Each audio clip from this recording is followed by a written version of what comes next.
최근 한미 연합훈련에 반발한 북한이 미사일 도발을 이어가고 있습니다. 이런 상황에 평화통일은 먼 이야기 같은데요. 지난 20일 열린 통일 컨퍼런스에선 북한 선교단체 7곳이 평화통일을 위한 교회의 방안을 논의했습니다. 장정훈 기자의 보도입니다. 남북은 지난 2018년 정상회담 등을 진행하며 관계 개선의 단계들을 밟았습니다. 마치 통일이 당장이라도 될 것처럼 기대감에 부풀었습니다. 북한 선교 단체들도 다가올 통일을 준비하며 한반도 복음화를 위한 초석을 마련했습니다. 하지만 남북 관계가 틀어지며 현재는 선교 인력이 전혀 들어갈 수 없는 상황이 됐습니다.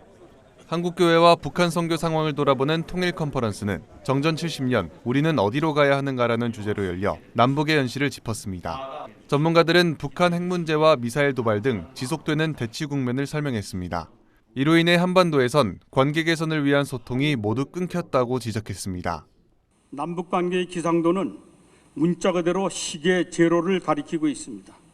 모든 대화가 끊겼습니다. 모든 통로가 막혔습니다.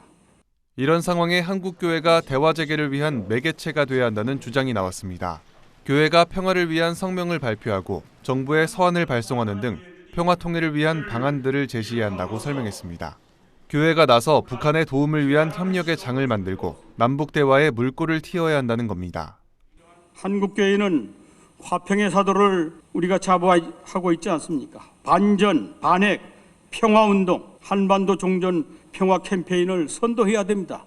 행함이 없는 믿음은 아무 소용이 없습니다. 행하도록 한국교회가 앞장서야 한다고 저는 말씀드리고 싶습니다. 이날 논의된 대안의 실천을 위해 교회의 연합이 중요하다는 목소리도 나왔습니다. 정치적 긴장 이전에 신앙으로 하나 된 교회가 먼저 협력하고 제도를 미리 구상해야 한다는 겁니다. 교회들이 연합해서 평화적인 네트워크를 형성해 줄 때 통일을 위한 기반을 마련하는 데 큰 도움이 될 겁니다. 그리고 이는 북한 선교로 이어질 수 있는 자원이 될 겁니다. 이번 포럼은 지난 1일 출범한 정전 70년 평화축제의 첫 일정입니다. 준비위원회는 오는 4월 포럼에서 나온 내용을 바탕으로 기도 제목을 공유해 한국교회와 기도회를 진행할 예정입니다. 구티비 뉴스 장정훈입니다.